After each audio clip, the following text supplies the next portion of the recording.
Fox News alert, Donald Trump leaving the G7 early and returning to Washington, where he's requesting the National Security Council be prepared in the Situation Room after a deadly weekend in the Middle East. In Israel, 24 fatalities, 600 wounded. The death count even higher in Iran, 224 dead and counting. Iran retaliating by firing over 370 missiles at the Jewish state, but Israel's hitting back harder.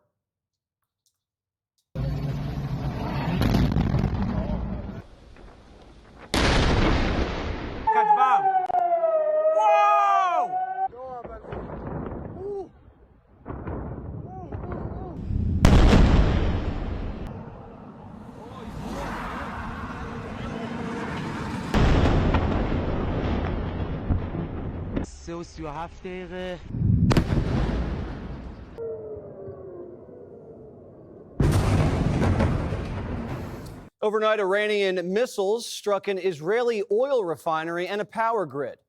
This morning, a state TV outlet in Tehran was bombed during a live broadcast.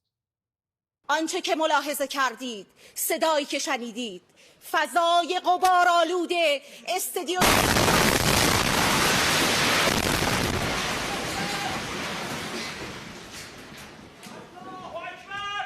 Tel Aviv is claiming full aerial superiority over Iranian airspace. They downed 2 Iranian fighter jets today after top Iranian military officials were taken out Friday.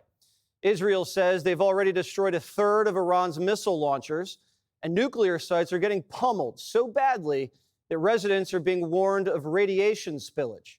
The IDF is warning that Iran will pay the price, and they've scheduled this campaign to last 2 weeks. Their plan is to degrade the Iranian nuclear program and destroy their ballistic missile stockpiles. The mullahs are getting battered, and they don't have the military capacity to trade endless missile strikes with Israel. They need a breather and are crossing their fingers that we don't provide the bunker busters that could eliminate their nuke sites deep underground.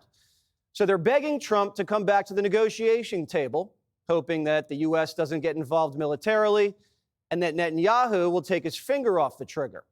Trump signaling that he'd prefer a deal over death. Have you heard any signals or seen any messages from intermediaries that Iran wishes to de-escalate the conflict? Yeah. What have you heard? What have you heard from the Iranians? They'd like to talk, but they should have done that before. I had 60 days, and they had 60 days, and on the 61st day, I said, we don't have a deal. They have to make a deal, and it's painful for both parties, but I'd say Iran is not winning this war, and they should talk, and they should talk immediately before it's too late. Democrats call Trump the taco president, a.k.a. Trump always chickens out. But he gave the Iranians a deadline for a deal, and they missed the deadline. So he let Netanyahu go at him. Now Iran's begging for mercy. And they're not going to get a good of a deal now. The whole world witnessed that. That sends a strong message everywhere, even on trade. Now Iran's lost leverage. They're at their weakest point in decades. Israel's neutralized their proxies, Hamas in Gaza, Hezbollah in Lebanon, and Assad in Syria. The Iranians don't have much of a navy. Their air force is ancient, and their army's sitting ducks if they cross the border on foot into Iraq. They can't project power. The only thing keeping the Ayatollah alive is his nuclear program, and he's clinging on to it so that he doesn't get Gaddafi'd. You remember Gaddafi gave up his nuclear program, and then Barack, Hillary, and the Europeans killed him anyway. Trump says it's very simple. I want to see no nuclear weapon in Iran, and we're well on our way to making sure that happens. America can't let Iran acquire a nuclear weapon, or any other country. Americans can't get blackmailed by rogue states. And stopping the spread of nuclear weapons has been American policy since Oppenheimer made one. Trump originally put Netanyahu on ice and told him not to strike. But NBC reports Trump had a change of heart after the International Atomic Energy Agency said Iran was cheating. 47 didn't want to be the president on whose watch it was able to obtain a nuclear weapon. So the Pentagon started to quietly move resources to the region, deploying reconnaissance aircraft to conduct surveillance and provide intelligence to Israel. Moved anti-drone and anti-missile systems from Ukraine to the Middle East. a carrier strike group from the Pacific to the Eastern Mediterranean, and they're assisting Israel with refueling flights. We're helping Israel intercept Iranian strikes and defending American soldiers and assets in the region. So you were closely coordinating with the U.S. throughout this process? Look, we're fully coordinated, but understand that America, under President Trump, will make the decisions that are best for America. And that's the way it is. He understands that I, as the Prime Minister of Israel, the one and only Jewish state, must make the decisions that are important for the survival of my country, and he will do what is best for America. That is a relationship of mutual respect and mutual confidence. Israel has its own agenda. They're looking out for their own interests. And sometimes those interests align with ours, and sometimes they don't. Israel isn't interested in talks with Iran. Netanyahu called the nuclear negotiations between Tehran and Washington fake. Trump disagrees. He'd rather negotiate a settlement than settle it with airstrikes. Israel wants regime change. Reports say Trump told Netanyahu no when they asked to assassinate Iran's Supreme Leader Khamenei. Officials say, have the Iranians killed an American yet? No. Until they do, we're not even talking about going after the political leadership. Bibi says Iran tried to kill Trump. These people who chant death to America, try to assassinate President Trump twice. Do you want these people to have nuclear weapons and the means to deliver them to your cities? Of course not. Yeah. So we're defending ourselves, but we're also defending the world. You just said Iran tried to assassinate President Trump twice. Do you have intel that the assassination attempts on President Trump were directly from Iran? Through proxies, yes. Through their intel, yes. They want to kill him. Whoa.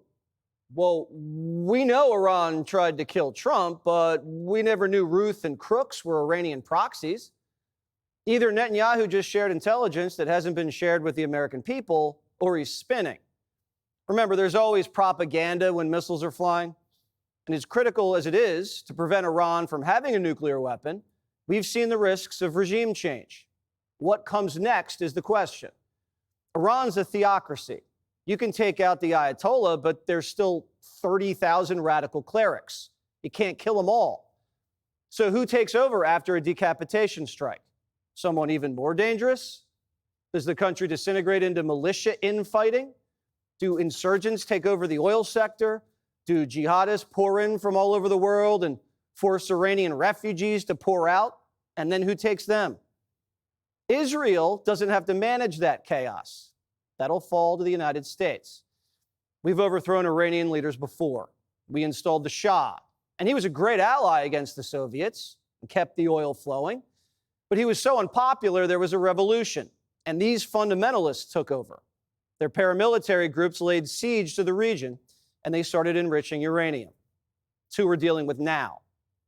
You never really know what happens after you topple a leader. You'd rather have ships sailing from Europe to the Indian Ocean without any trouble. So far, oil prices haven't spiked too much. Oil in the 60s, it's what's kept inflation at bay this year. Let's keep it that way. There's two key things to look for to tell you how this conflict's going to play out. If the Israelis start targeting Iranian oil refineries, that could tell you regime change could be next, because a domestic energy crisis will turn the streets against Iranian leadership. And also look for whether bunker busters will be used. Israel has them, but they don't go as deep as the American ones.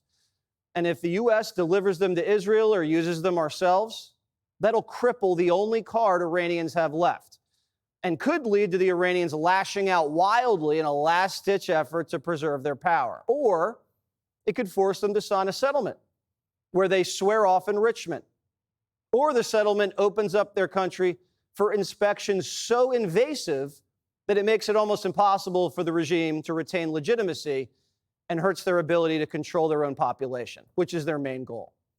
At that point, you could have a revolution, or anything could happen. This is a fast-moving story. Trump just posted on Truth Social, everyone should immediately evacuate Tehran. This country elected President Trump because they trust him as commander-in-chief more than they trusted Joe Biden, and much more than they would have trusted Kamala Harris. One of the reasons he won the Republican primary in 2016 was because he called the Iraq war dumb. But Trump has also shown his willingness to take strong and decisive action to eliminate foreign threats. So far, the risks to American soldiers have been minimal, and we hope it stays that way. Because if we can achieve a peaceful solution to the Iranian issue, the rest of the president's Mideast agenda falls into place. The Abraham Accords, low energy prices, free shipping lanes, and an AI market that relies on U.S. tech. We can then finally pivot to Asia and back here to the homeland to confront more immediate challenges. Click here to subscribe to the Fox News YouTube page to catch our hottest interviews and most compelling analysis.